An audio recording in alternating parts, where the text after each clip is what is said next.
አያበላሽም ክፍል 9 ከደራሲያን አለም የተጻፈ አቅራቢ ይፋት ሎቭ ስቶሪጅ። ቪዲዮውን ስትጀምሩት ላይክ አድርጉት፣ ቪዲዮውን ከወደዳችሁት ሼር አድርጉት፣ የዚህ ቻናል ቤተሰብ ያልሆናችሁ ሰብስክራይብ አድርጉት። ቀናትን እየወለደ አቡበከር እና ሉላ በጣም ተቀራርበዋል። እሱም ደሴ ከገባ ዛሬ 8 ቀኑን ያዘ። ሉናም ሀሳቡን አስቀይረው ስራውን ከ2 ቀን በኋላ ይጀምራል። በቃሏ መሰረት ለ4 ቀን ሁሌ ጧት ቡናውን ታፈላለት ነበር። 4ኛው ቀን ላይ ግን አቡበከር የቡና ጥላቸውን ለመናገር ወሰነ። ሉና አንድ ታሪክ ልንገርሽ። በደስታ ቱርክ ሀገር ላይ ከዓመታት በፊት አንድ ወጣት አንዲትን እንሰት ይወዳል። ከዛም ሊያገባት እንደሚፈልግ ለአባቷ ሲነግረው አባቷም እሷን አናግራት ይለዋል። በዛም ሀሳብ ተስማምቶ ልጅቱን ካፌ ውስጥ ይቀጥራታል። የሚላት ነገር ጠፍቶበት ለደቂቃዎች ዝምታ ሰፈነ። ድንገት አስተናጋጇ መታ ምን ልታዘዝ ስትላቸው እሱ ቡና በጨው አለ። ከኔ ጋር ነሽ ሉላ? ማጓጓት ነው። አቡበከር ቀጠለ። ከዛም ልጅቱ ሻይ አዛት አስተናጋጇን ሸኝተው ልጅቱ ቡና በጨው ስትል ግርምቷን ገለጸችለት። እሱም አዎ በልጅነት የቤታችን ባህር ዳርቻ ነበርና የባህሩን ውሃ ስቀምሰው ጮጮ ማለቱን ወደው ነበር። ከዛ ግን ያንን ሰፈር ስንለቅ ያ የጨው ውሃ ማጣቴ እናቴ እንዳስከፋይ ስላወቀች ሁሌም ጧት ቡና በጨው ታፈላልኝ ነበር። ያም የባህሩን ትውስታ ያመጣልኛል። ግን አሁን እናቴም በህይወት የለችም ብሎ ተከዘ። ልጅቱም ማሳዘናት፣ ወደደችው። ትዳሩንም ተቀብላ ሁሌም ጧት ለ40 ዓመት ቡና ታፈላለት ነበር። ከዛ እሱም ወደ አሄራ በሄደ ጊዜ አንድ ደብዳቤ ጽፎላት ነበር። እሱም ምን ይል ነበር መሰለሽ? ሉና ንገረኛ የኔ ውድ ሚስት፣ የመጀመሪያ ቀን ቡና በጨው ብዬ ነገርኩሽ ታሪክ የውሸት ነው። ያኔ ፈርቼሽ ነበር እንደዛ ያልኩት። ከዛ ግን ያ ወሬ አንቺ ጋር አቀራረበኝ። ብነግርሽ ውሸታም ባላለኝ እንዳትዪ ሳልወድ ለ40 ዓመት ጠጥቻለሁ። በህይወቴ ቡና በጨው ወድጄ አላውቅም። ግን ሁሌም ስታፈሊ በቡና ውስጥ ፍቅርሽን፣ እንክብካቤሽን አይቻለሁ። በህይወቴ ዋሸሁሽ ውሸት ያ ብቻ ነው። ሉና እና ምን እያልከኝ ነው? በግንባሯ ግራሞቷን አየችው። እናማ ቡናው ወደ ሻይ ይቀየርልኝ ነዋ። እንደው በአላህ እስከዛሬ ሳትወድ ነው የጠጣኸው ማለት ነው? ደሞ እኮ ከዛሬ ነገ ለምደዋለሁ ስል የሚብሰው ነገርስ? በል በቃ እኔንም በሻይ ገላገልከኝ። ግን ለእስከ ዛሬው ቡናሽ በጣም አመሰግናለሁ። ዛሬ አሰላሙ አለይኩም በሩ ላይ ሆና እየተጣራች ነበር ሉና። ወአለይኩም ሰላም። ተነስቻለሁ። ልብስ ልቀይርና አመጣለሁ። በል እሺ፣ ረፍዷል፣ ፈጠን በል። ቆይ እሺ፣ የቤት ኪራይ ላይ የቁርስም ይታሰባል? እና ሊቀርልህ ነው? ይልቅ ስራው መቼ ነው የምትጀምረው? ዛሬ ከሰዓት መስሪያ ቤት ሄዳለሁ። እንግዲህ እንደዛ ነው የተባለው። ጥሩ፣ በቃ ከ12 ሰዓት በኋላ ደውልልኝና መስጊድ እንገባለን። በዛን ሰዓት ነው ከስራ የምትወጪው? አዎ፣ ከመግሪብ እስከ ኢሻ ቀሪአት ስላለኝ መግሪብ ላይ ሰፈር ነኝ። እንደዛማ ከሆነ ጥሩ ነው። መቼ ቀሪአት ለመጀመር አስበዋል? ኢንሻአላህ እናወራለን።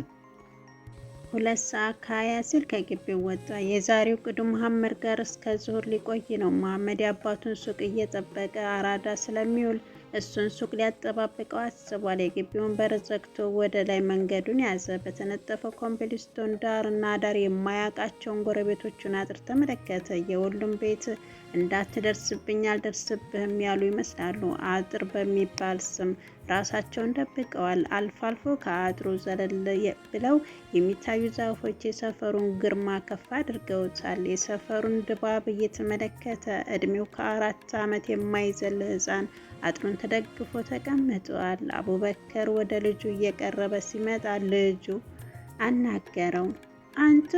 አንተ የልጁ ጥሪ ነበር። ለአቡበከር ሰው አንተ ተብሎ ይጠራል። ወደ እሱ ተጠግቶ በርከክ ብሎ አዋራው። እና ማነው ስምህ? በኮልታፋው አንደበት ጠየቀው። አቡበከር የት ነው ቤትህ?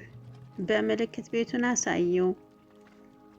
ይህ ማነህ ልጅ አለ ልጁ። ወይ አላህ አለ በልቡ።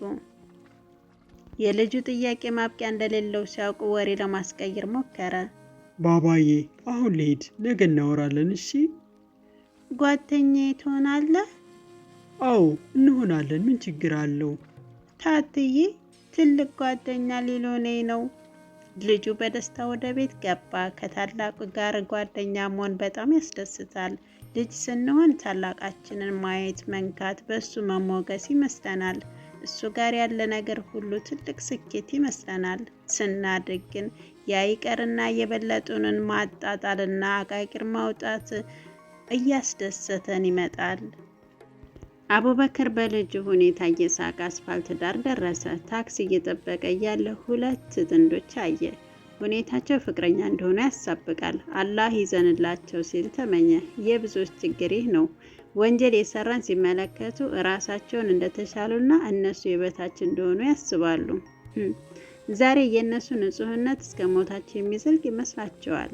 እህት ወንድሞቻቸው የወደቁት አዘቅት ውስጥ አለመግባታቸው በእነሱ ኃይልና ችሎት ይመስላቸዋል።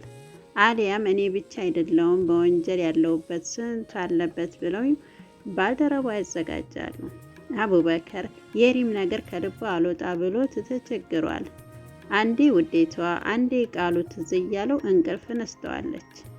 እንዴት እንደሚነግራት ግራ ገብቶት እንጂ ለሉላ ሀጃውን አቅርቦ መፍትሄ ብትነግረው ውስጡ ከጅሏል። ግን እንዴት?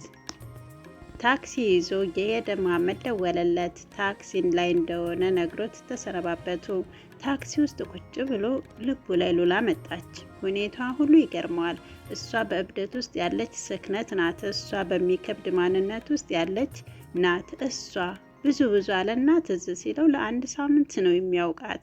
እሱ ለአንድ ዓመት አብሮት የኖረን ሰው እንኳን መወሰን ይከብደዋል። ሲበዛ እርጋታ ያጠቃዋል። ምን አስነክተኝ ነው ቆይ ሲል አሰበ። አራዳ ሲደርስ ወርዶ ወደ መሐመድ አመራ። አሰላሙ አለይኩም። ወአለይኩም ሰላም ሽክርክሩ አቡበከር። ሞቅ አርጎ ዘየረው። መሐመድ ምን ነው ፊት ተከሰከሰ? ምን እባክህ 50 ብር ሰጥቼው መልስ ሳልቀበል አልወርድ መሰለ። ምን እንዳዘናጋኝ አላውቅም። አልሐምዱሊላ ይህንን ላሰማኝ። ስንት ብር ሲጠፋ ቀደራላ ስትል ከርመህ አሁን ከአባት ስትወጣ 50 ሳሰበ። መኖር ደጉ ብዙ ያሰማናል። ከባድ ነው ዱንያ። አንተ ምን አለብህ የእናትን እንጀራ እየበላህ። በጣም አንተ ቤተሰብ አስተዳዳሪ አይደለህ? እና ምን ልትል ነው? እሱስ አዎ አከራይህን ጠቅልለሃል። እሷ ሳር እንዴት አይነት ደግ መሰለች። ምን ነው ሌላ ነገር አቀመሰችህ እንዴ? አንድ አይኑን ጨፍና አድርጎ አየው። ጀመረህ እንግዲህ። ከዚህ መሀል ገበያ መቶ መሐመድ ተነስቶ ማስተናገድ ጀመረ። አቡበከር አሰበው። ፍርሃት ይለው ጀመር። ደግነቷ፣ መካሪነቷ ጊዜው እንዳይሆንበት ሰጋ። ሱቁን ሲቃኝ አንድ ኪታብ ተመለከተ። ተፍሲሩን ሙሰየር ይላል። የቁርአን ተፍሲር ነበር። በአረበኛ ቋንቋ የተጻፈ። ገለጥ አድርጎ ተመለከተ። የመጀመሪያው ገጽ ላይ አንደኛ ሉላ 2004 እስከ 2006፣ ሁለተኛ አፈን። የጥቅሱ ትርጉም ባይገባውም የሉላ እንደሆነ ተረድቶታል። ይህ ምልክት የተደረገባቸውን ገጾች ማንበብ ጀመረ። የመጀመሪያው ሱረቱል ኢምራን ነበር። ከታች የተመሰረተበትን አየ። ያየውም 139 እና 140። አትጨነቁም፣ አትዘኑም እናንተ የበላይ ናችሁና ሙእሚናን እስከሆናችሁ ድረስ።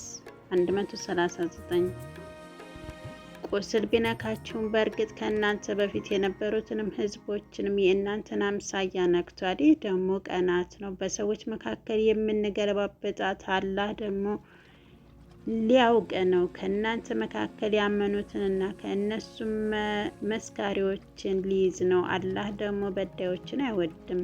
ልቡ እርክት ሲል ተሰማው። የሉላ ቁርአንን አያት ምርጫዎች በልቡ ያረጋጉታል። የምትመርጣቸው አያዎች ሁሉ ተስፋ ልብ ላይ ይሞላሉ። ሌላ ምልክት የተደረገበትን ቦታ ሲገልጥ መሐመድ መጣ። አስገድለኝ፣ በልበል አስቀምጥ። ያባባ ነው፣ እቃውን ሲነኩበት አይወድም። ወላሂ በጣም ይቅርታ። ከሉላ ተውሶት መሰለኝ፣ ከመጣች ስጣት ተብዬ ነው። እስከዛ ግን ከአባባ አሻራ ውጭ መንካት የለብንም። ሰምተናል፣ ታዘናል።